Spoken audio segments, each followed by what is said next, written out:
Praise the lord brothers and sisters. యేసుక్రీస్తు నామమున అందరికీ శుభములు. దేవుడు తన ప్రత్యక్షతను బయలుపరచడానికి బండరాళ్ళను ఎన్నుకున్నాడు.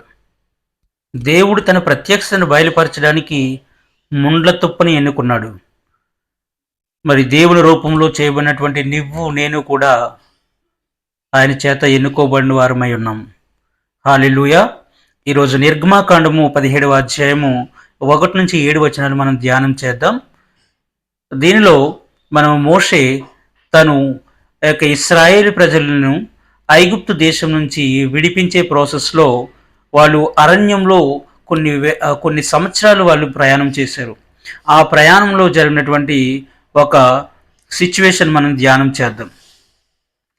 అసలు మోసే ఎవరు అంటే, మోసే కూడా ఇశ్రాయేలు వాడే.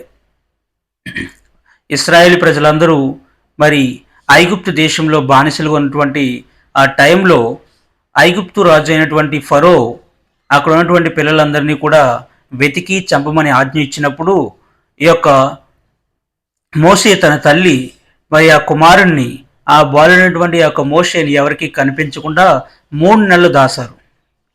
3 నెలలు దాచిన తర్వాత మరి భయపడి ఆ యొక్క మోషేని అక్కడ ఉన్నటువంటి నైలు నదిలో వదిలేసినట్లుగా మనం గమనించవచ్చు. ఆ నైలు నదిలో వెళ్తున్నటువంటి ఆ యొక్క మోషే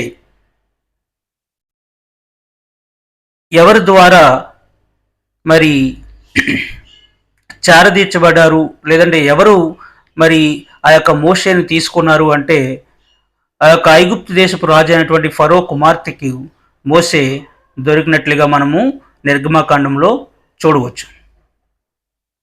ఆ యొక్క ఫరో కుమార్తె ఆ యొక్క మోషేను చిన్నప్పటి నుంచి పెంచింది. ఆవిడ ఆ యొక్క రాజమహల్లో ఉన్నాడు కనుక రాజు యొక్క ఈ యొక్క విద్యలన్నీ కూడా మోసే నేర్చుకున్నాడు. అయితే ఒక దినమున ఒక ఐగుప్తు వాడికిని మరియు ఒక ఇశ్రాయేల్ వాడికిని మధ్యన జరుగుతున్న గొడవలో మోసే చాలా కోప ఉద్రిక్తుడై ఆ యొక్క ఐగుప్తు వాడిని చంపేశారు. తర్వాత ఆ విషయం తెలుసుకున్నటువంటి యొక్క మోషే భయపడి మరి ఐగుప్తు ప్రజల్ని చంపాడు కనుక తనకి శిక్ష ఏదైనా వేస్తారని భయపడి అక్కడ నుంచి మిద్యాను దేశానికి పారిపోయాడు.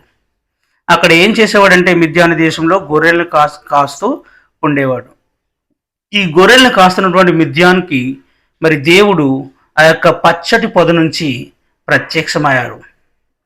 ఆ యొక్క పొద నుంచి దేవుడు మోసేతో మాట్లాడి ఆ యొక్క ఇశ్రాయేల్ ప్రజలని ఆ యొక్క ఐగుప్తు నుంచి బయటకు తీసుకురావాల్సిందిగా, ఆ యొక్క ఇశ్రాయేల్ ప్రజలందరికీ సైన్యానికి అధిపతిగా ఒక నాయకుడిగా ఉండవలసిందిగా మరి దేవుడు ఆజ్ఞ ఇచ్చారు.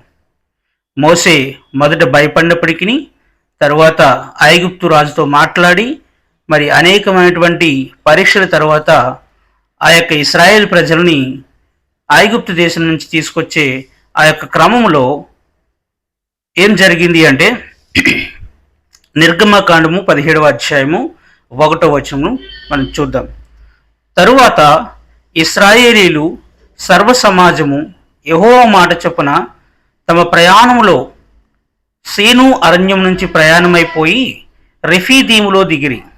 ప్రజలు తమకు త్రాగ నీళ్లు లేనందున ఈ యొక్క ఇశ్రాయేల్ ప్రజలందరినీ కూడా తీసుకుని ఈ యొక్క మోసే అరణ్య గుండం ద్వారా ప్రయాణం చేస్తూ ఉన్నారు. ఎక్కడున్నారంటే సీను అనే అరణ్యం నుంచి పోయి రెఫీదీములో దిగిరి. అక్కడికి వచ్చేసరికి మరి ఎన్ని రోజుల నుంచి ప్రయాణం చేస్తున్నారు కనుక, అన్ని సంవత్సరాల నుంచి ప్రయాణం చేస్తున్నారు కనుక ఒక ప్రదేశం నుంచి ఇంకొక ప్రదేశంకి వెళ్తూ ఉన్నారు కనుక ఈ రెఫీదీము అనేటువంటి ఒక ప్రదేశంకి వచ్చేసరికి అక్కడ ఉన్నటువంటి ప్రజలకి త్రాగడానికి నీళ్లు లేవు. ప్రియులారా, గమనించినట్లయితే ఆ రోజుల్లో వీళ్ళందరూ కూడా మరి నడక ద్వారా ప్రయాణం చేశారు. మరి అంత దూరం నడుస్తూ ఆ యొక్క ఎడారిలో నడుస్తున్నటువంటి ఈ ప్రజలకు నీళ్లు లేక ఎంతో ఇబ్బంది పడుతున్నటువంటి టైం అది. మోసేతో వాదించుచు త్రాగుటకు మాకు నీళ్ళిమ్మని అడగగా మోషే, మీరు నాతో వాదింపనేలా, యెహోవాను శోధింపనేలా అని వారితో చెప్పాను. అయితే మోషేతో ఈ యొక్క ఇశ్రాయేల్ ప్రజలందరూ కూడా అన్నారు, మాకు నీళ్ళు లేవు, నీళ్ళు ఇవ్వు అని. అయితే మోసే ఏమంటున్నారంటే, నాతో మీరు ఎందుకు వాదిస్తున్నారు, యెహోవాని ఎందుకు శోధిస్తున్నారు, మనని ఆ యొక్క ఇశ్రాయేల్ ప్రజలను మరి ఐగుప్తు దేశం నుంచి బయటకు తీసుకొచ్చిన దేవుడే మనకి సకల సౌకర్యాలు కల్పిస్తాడు కదా అని ఈ యొక్క ఇశ్రాయేల్ ప్రజలతో మోసే చెప్తూ ఉన్నారు. అక్కడ ప్రజలు నీళ్లు లేక దప్పికొని మోసే మీద చనుగుచు, ఇంకెందుకు మమ్మను మా పిల్లలను మా పశువులను దప్పిక చేత చంపుటకు ఐగుప్తు నుంచి ఇక్కడికి తీసుకుని వచ్చి తిరిగి అనిరి. అయితే అక్కడ ఉన్నటువంటి ఆ యొక్క ఇస్రాయల్ ప్రజల్లో నిరాశ బాగా పెరిగిపోయింది. ఎందుచేతంటే నడుస్తూ ఉన్నారు, ఇక్కడ తాగడానికి నీళ్లు లేవు, ఇక్కడ పిల్లల్ని చూసి ఆ యొక్క పశువులు చూసి మరి ప్రజలు ఎంతగానో నిరాశ చెంది వాళ్ళు చనుక్కుంటున్నారు. ఏమని చనుక్కుంటున్నారు అంటే, ఇంకెందుకు మమ్మల్ని మా పిల్లలను ఐగుప్తు దేశం నుంచి ఇక్కడ తీసుకొచ్చారు, మమ్మల్ని చంపడానికే కదా అన్నట్లుగా వాళ్ళు చనుక్కుంటూ ఉన్నారు. ప్రియులారా, మరి దేవుడు ఎన్నుకొని ఆ యొక్క ఇశ్రాయేల్ ప్రజల్ని వాళ్ళ దేశానికి తీసుకెళ్తున్న ప్రాసెస్లో వాళ్ళు అనేకమైన కష్టాలు పడ్డారు. అదేవిధంగా మీరు నేను అందరం కూడా ఈ యొక్క లోకంలో అనేకమైనటువంటి కష్టాలు పడినప్పటికీ నిరాశ చెందక మనము ప్రార్థన చేయాలి. ఎందుచేతంటే ఇక్కడ ఉన్నటువంటి ఇశ్రాయేల్ ప్రజలందరూ కూడా చనుక్కున్నా కానీ మోషే ఎంత మాత్రము విశ్వాసం కోల్పోలేదు. వాళ్ళ నాయకుడు ఉన్నటువంటి మోషే వారు ఏం చేశారంటే, అప్పుడు మోషే యెహోవాకు మొరపెట్టుచు, ఈ ప్రజలను నేనేమి చేయదును, కొంతసేపటికి నన్ను రాళ్ళతో కొట్టి చంపెదరు అనను. మోషే ప్రార్థన చేస్తున్నాడు, ప్రభువా మరి ఈ యొక్క ఇశ్రాయేల్ దేశం నుంచి ఈ యొక్క సమూహంను తీసుకుని మేము ఐగుప్తు దేశము బయలుదేరి ఉన్నాము, ఇది కేవలము నీ ఆజ్ఞ ద్వారా జరుగుతున్నది, ఈ యొక్క ప్రజల్ని ఎందుకు విడిచావు ప్రభు అని ప్రార్థన చేస్తున్నారు. ఎందుచేతంటే వాళ్ళందరూ కూడా నీళ్లు లేక నిరాశ చెంది ఇక చివరికి ఈ యొక్క మోషేని రాళ్ళతో కొడతారేమో అనేటువంటి యొక్క సిచ్యువేషన్కి వచ్చేసారు. అందుకు యెహోవా, నీవు ఇశ్రాయేల్ పెద్దల్లో కొందరిని తీసుకుని ప్రజల ముందుకు పొమ్ము, నీవు నదిని కొట్టిన నీ కర్రను చేత పట్టుకుని. హల్లెలూయా. ఎప్పుడైతే మోషే ప్రార్థన చేశారో ఆ యొక్క సమూహం అంతటువంటి పడుతున్నటువంటి ఆ యొక్క కష్టాన్ని మరి దేవుడికి తెలియపరిచారో వెంటనే మరి దేవుడు ఆ యొక్క యెహోవా మోషేతో మాట్లాడుచున్నాడు. ఏమని మాట్లాడుచున్నాడు? ఇశ్రాయేల్ సమూహం ఉన్నటువంటి పెద్దలను తీసుకొని నీవు ఏ కర్ర చేత అయితే నదిని పాయలుగా చేసావో ఆ కర్రను చేత పట్టుకుని నీ యొక్క ఇశ్రాయేల్ ప్రజల యొక్క సమూహంకు ముందు నడుము అని చెప్పేసి మరి యెహోవా సెలవిచ్చారు. హల్లెలూయా. ఇదిగో అక్కడ హోరేబులోని బండ మీద నేను నీకు ఎదురుగా నిలిచేదను. హల్లెలూయా. ఇక్కడ గమనించవలసిన విషయం ఏంటి అంటే, సహోదరులారా, దేవుడు ఒక ప్రదేశంలో ఒక బండని ఎన్నుకున్నాడు తన ప్రత్యక్షతను బయలుపరచడానికి. ఏంటి ఆ యొక్క ప్లేస్ అంటే, హోరేబులోను ఒక బండ, ఒక ప్రదేశంలో ఉన్నటువంటి ఒక బండ. మనం చూసినట్లయితే మరి ఆ యొక్క బండ ఏ విధంగా ఉన్నది, ఆ యొక్క బండలో ఎటువంటి జీవం లేదు, ఆ యొక్క బండ ఎందుకు పనికిరానటువంటిది అయింది, ఆ యొక్క బండ ఉన్నటువంటి స్థితి ప్రజలకు ఉపయోగపడే రీతిలో లేదు. అయినప్పటికీ దేవుడు ఆ బండని ఎన్నుకున్నాడు. ఎందుచేత? తన ప్రత్యక్షతను బయలుపరచడానికి. హల్లెలూయా. ఇంతకుముందు చూసినట్లయితే మరి మోషేతో దేవుడు ఏ విధంగా మాట్లాడాడు, ఆ యొక్క ముండ్ల పొద నుంచి దేవుడు మాట్లాడాడు. ఈ యొక్క ఇశ్రాయేల్ ప్రజల్ని ఈ యొక్క బానిసత్వం నుంచి ఐగుప్తు దేశం నుంచి బయటకు తీసుకురావాలని చెప్పి మాట్లాడేటువంటి ప్రదేశం ఏంటి?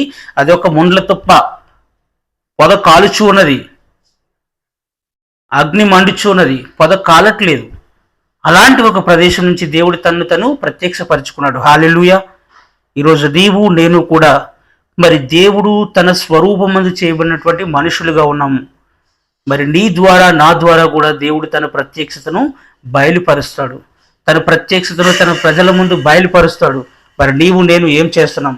సహోదరులారా, మన యొక్క నడవడికను మనము సరి చేసుకోవాలి. మనం ఏ విధంగా అయితే బిహేవ్ చేస్తున్నామో అది దేవుని యొక్క స్వరూపమందు ఉన్నాం కనుక మనము దేవుడికి చెడ్డ పేరు తీసుకురాకూడదు. ఎందుచేతంటే నీ యొక్క బిహేవియర్ అనేటువంటిది, నీ యొక్క ప్రవక్తన అనేటువంటిది, యాజ్ ఏ క్రిస్టియన్ నీ బిహేవియర్, నీ యొక్క ప్రవక్తన ఇతర ప్రజలకి తెలియపరచాలి.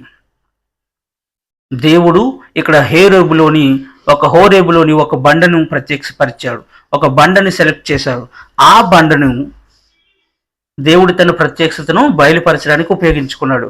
నీవు ఆ బండను కొట్టగా ప్రజలు త్రాగుటకు దానిలో నుంచి నీళ్లు బయలుదేరినని మోషేతో సెలవేగా మోసే ఇశ్రాయేల్ పెద్దల కనుల ఎదుట అట్లు చేశాను. హల్లెలూయా. ఎందుచేత ఈ యొక్క ఇశ్రాయేల్ ప్రజల్లో ఉన్నటువంటి పెద్దల్ని ఆ ప్రదేశానికి తీసుకెళ్లారు అంటే దేవుడు ఆ యొక్క సమూహంతో ఉన్నాడు అని బయలుపరచడం కొరకే. హల్లెలూయా. ఎప్పుడైతే ఆ బండ మీద మోషే ఆ కర్రతో బాదాడో, ఎటువంటి జీవము లేనటువంటి ఆ యొక్క బండ, ఎటువంటి నీళ్లు లేనటువంటి ఆ యొక్క బండ జీవజలం ఇవ్వడం ప్రారంభించింది. హల్లెలూయా. ప్రియులారా, గమనించాలి. ఆ యొక్క బండ నుంచి వచ్చేటువంటి జీవజలం తాగి దప్పికొన్నటువంటి ఆ యొక్క ఇశ్రాయేల్ ప్రజలు సేద తీర్చుకున్నారు. మరి ఎంతో అలమటిస్తున్నటువంటి ఆ యొక్క ప్రజలు, ఆకలితో అలమటించినటువంటి ప్రజలు సంతోషంగా జీవించారు. మరి ఈరోజు ఈ బండ ఎవరు అంటే అది యేసుక్రీస్తు. ఈ యొక్క బండ నుంచి వచ్చేటువంటి ఈ యొక్క జీవజలము ఏమిటి అంటే వాక్యము. ఆ యొక్క వాక్యాన్ని మీరు దప్పిక తీర్చుకొని, ఆ యొక్క వాక్యాన్ని మీరు చదివి, ఆ యొక్క వాక్యం ద్వారా మీలో జీవించినట్లయితే నిత్య జీవం మీరు పొందుతారు. హల్లెలూయా. మరి ఆ యొక్క ప్రత్యక్షతను దేవుడు ఏ విధంగా అయితే బయలుపరిచారో ఆ యొక్క బండను ఉపయోగించుకుని ఈరోజు నీ ద్వారా నా ద్వారా కూడా దేవుడు తన ప్రత్యక్షతను బయలుపరుస్తాడు. సహోదరులారా, మీ ప్రవర్తన జాగ్రత్త. దేవుడు తన వాక్యమును దీవించబడును గాక. ఆమేన్.